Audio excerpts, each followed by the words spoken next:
Hi my friends, today we are painting these loose daffodils, perfect for spring, perfect for Easter. So come on, let's get our paints and let's go to it. So today I'm using my Academy watercolor paper.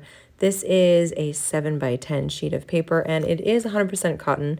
Use the paper that you have. I'm just mixing up some yellow and some orange here on my palette.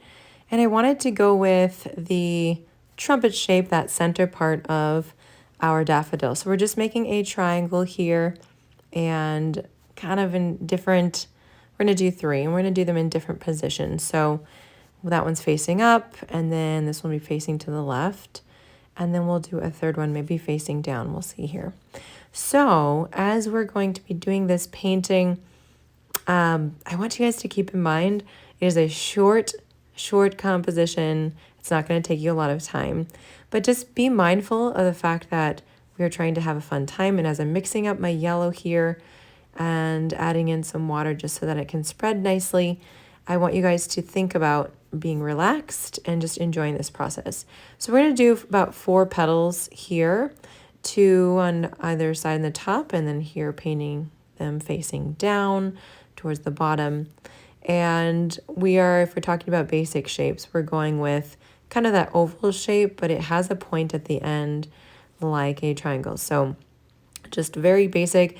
You're noticing this is more, it's not an abstract painting, but it is so loose that it almost flows into that category in my mind, even though I know it's not truly abstract because it's clearly obvious what I'm trying to paint here.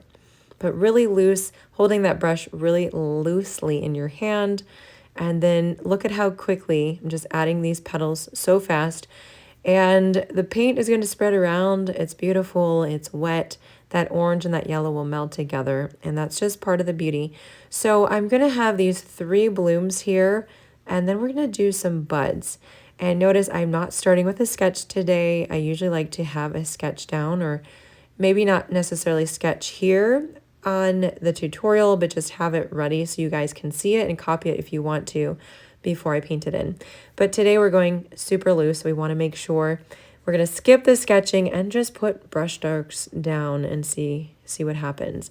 So I've got my green here. I added a little bit of that pinkish red just to tone it down. It's going to desaturate it, make it a little bit darker. You can add brown, but if you add red, it's going to be a more interesting green. And we're just going to do our stems. So really loose hold on your brush.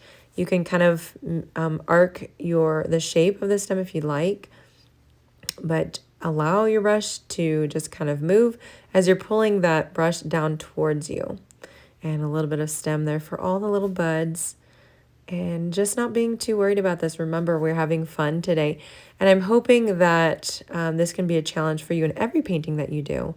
I'm doing some leaves thicker on the bottom and they get thinner and kind of end with that point at the top. And we'll just do some marks here at the top as well. Not everything is going to connect at the bottom, and that's okay.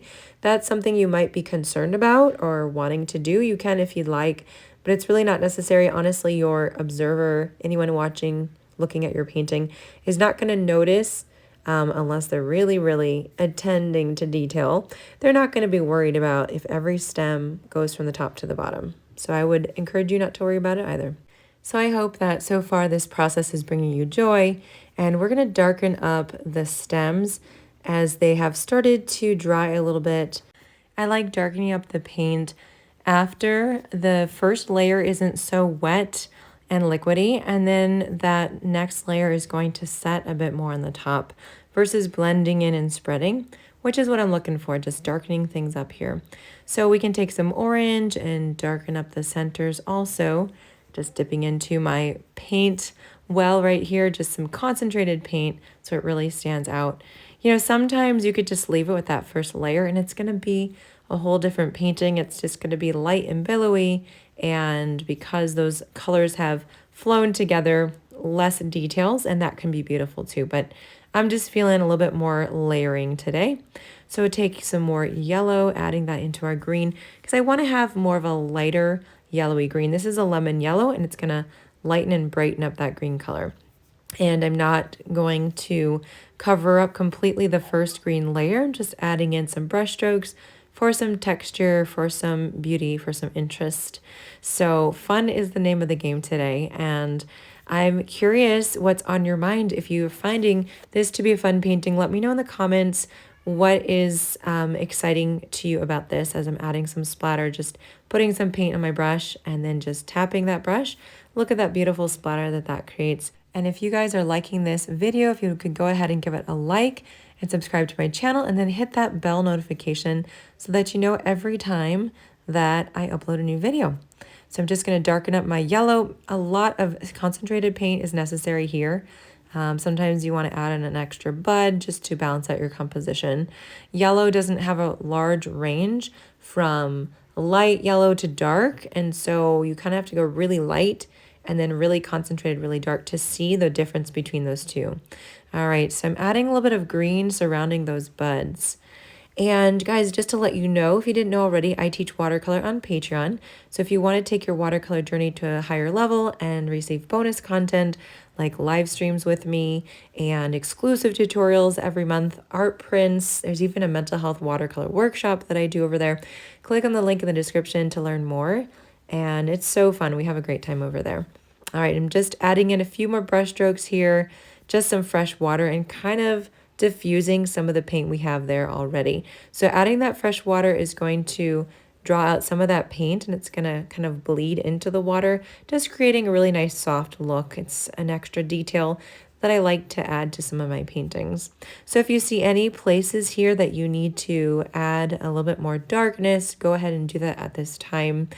And I encourage you to try this painting more than one time just to see if maybe doing a sketch, if that would help you find something new in terms of painting this type of flower, or just painting it loose again, but maybe adding in pink daffodils or blue daffodils and just kind of go crazy and see how that goes.